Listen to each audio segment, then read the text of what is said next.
perspective that I have is in Africa we use alcohol to solve depression.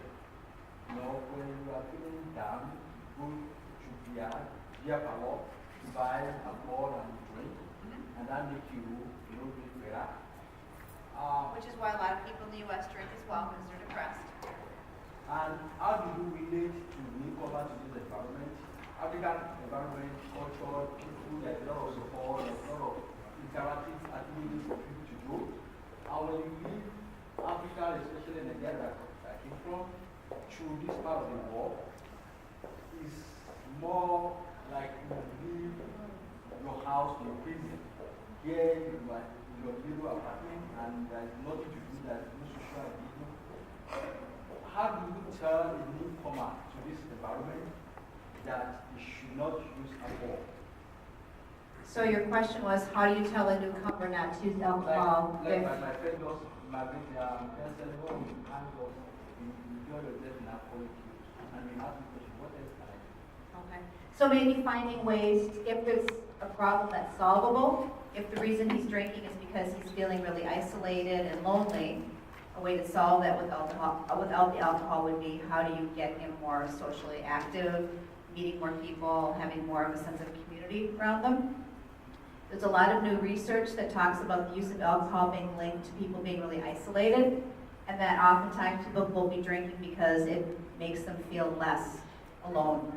So maybe finding that cultural piece where there's a sense of community would help. Did that answer your question? Okay.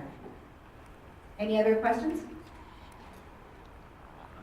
I guess just one comment would be that it's interesting you mentioned the fact that after about 10 years, yeah. we get, whether you're immigrant or not, you're going to become like the same with the There's society. the same And I statistics think, of alcohol abuse. Yeah, as African, obviously, everybody, but since we are talking about African here, we can say as African, that's one of the challenges we have. Because many of us still think, even if we've been here for 10 years or 20 years, we say, oh, that's how it's done at home. I think we're forgetting that, yes, it might be done at home, but because of the shift of coming into a different society, different culture, whatever we are doing at home, it's no longer quite working the way it is there over here. And so when it comes to either their substance use or mental health issues, because we haven't really come to the reality that we are no longer at home and things have changed, we tend to probably have some issues that we could have addressed better, only if we realize that things have shifted. So that's just a comment. Yeah, so maybe increasing social supports and a sense of community would be a big part of that. Yep, I agree. But in conclusion for me, when I listen to what you're talking right now, you provide solution to what you feel as a problem. To me, alcoholism is not a problem to an African man. It doesn't see it as a problem to a set of seeking any support. When you drink, if you are alcoholic in Africa, you don't think about did I need to find a solution to that or did I need to go to treatment for that? So to increase the awareness that alcoholism is a treatable condition or a disease, then that would be a starting point. Right, and like anything, there's a spectrum. There's the casual drinker, and then you've got somebody whose drinking is affecting their ability to hold on a job, to help their families, to be present. When it starts getting in the way of things, then it goes from being not a problem to being a problem. Yeah, I'm talking about even my friend that I know that drinks every day, and he has impact his social life, his married life in a very negative way. And he still, we have discussion about it. He's telling me there's no problem with that. It's not the drinking that causes it. He doesn't see it as a problem. And that's not limited to African. I'm pretty sure, it's going to kill you now. One of the most difficult things when it comes to substance use is the denial. Generally, they will say the day you admit you have a problem, that's the beginning of the solution to your problem.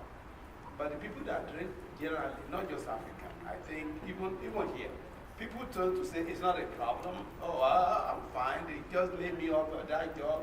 thought that the boss was bad, instead of actually looking at yourself and say, oh, something is going wrong.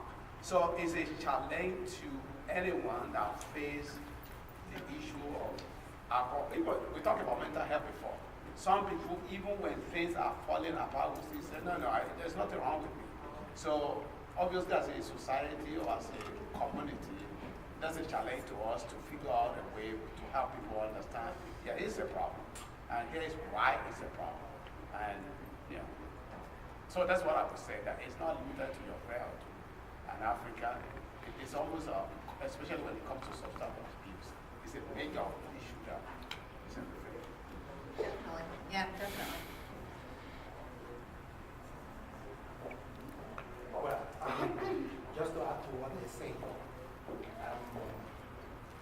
there are criteria to now define when it is now becoming a problem. You know, yeah, you might be a social drinker. Some people can take 20 bottles and they still feel all right. To some people, that's a problem. So when you start seeing that symptoms, then you know it's a problem. And most of the time, this is diagnosed outside the person. Like what is said, the person will still be in denial. So everything still depends on the criteria for where the problem starts. Right, when it starts getting in the way of things. Yeah. I was just going to say, to your point, might also be a problem of accessibility. I think there are some folks from back home, from various African countries, that didn't use alcohol prior to coming to the States. And so I suppose my point is, could it be because it is much more accessible in the States? That's probably the reason why, or maybe more cheaper. That's probably the reason why people drink. Definitely, the accessibility can be a huge piece. And so can starting to, you see something so often it doesn't become odd or unusual, and eventually it starts to kind of become acceptable and may become something that you view as more normal. Right, absolutely. Yep. Any further questions or insight? Just a contribution. Okay. I do not necessarily agree that it could be due to accessibility because I personally think it's more of addiction than anything else. And addiction is a disease, right? Until you realize that you have this addiction, then you can start taking steps towards finding a resolution. When something is accessible to everybody, how come it's just a certain percentage of people being affected? So it's a choice that people decide to choose. And those people, they probably need some therapy, they probably need to see people in the medical field to help them fix their problem. There's been a lot of research that talks about there being a hereditary part to that as well.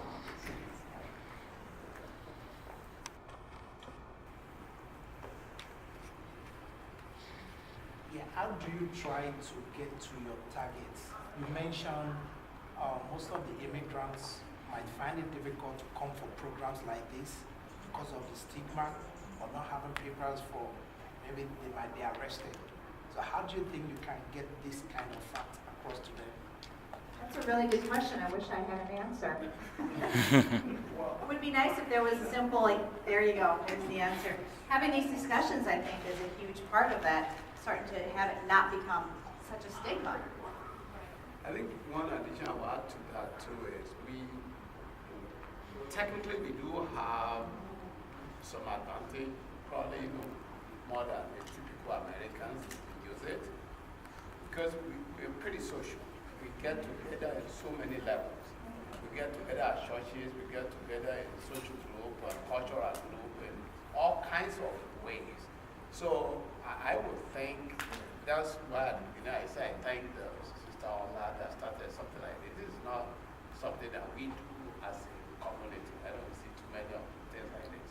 But if we get to a point that we begin to use our resources, like the churches, the social groups, and begin to become conscious and talk about those things, I think we can get the communication around. But because it's not something we, as I think it was saying that at home, a lot of time we don't pay much attention because we have a different way to deal with these things. But now that we are here, that we realize we are no longer our own, and this is a different challenge, that if we get to a point that we need to become conscious as a group, eventually we may begin to address it in different ways. And another way is, I think, using the topic or the word immigrants. We might use something else. What would you prefer? I mean, something like, we might just make it a general topic instead of using the word immigrants. But that's going to give a kind of stigma. So maybe alcohol abuse, just calling it Using alcohol that abuse. adolescent, an adult, or a social person. So that will still bring more people than the word immigrants. Yeah, it's a good point. It's very sensitive. Definitely. Can we give Katrina a round of applause, please? Okay. Oh, okay. Yes, next time. Okay. So that's, yeah, I think both of us. Yeah.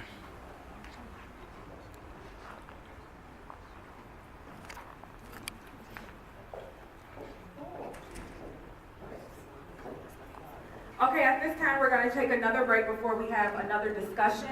So feel free to get yourself some food in the back. The restrooms are to the left. And we will reconvene in about 5 minutes.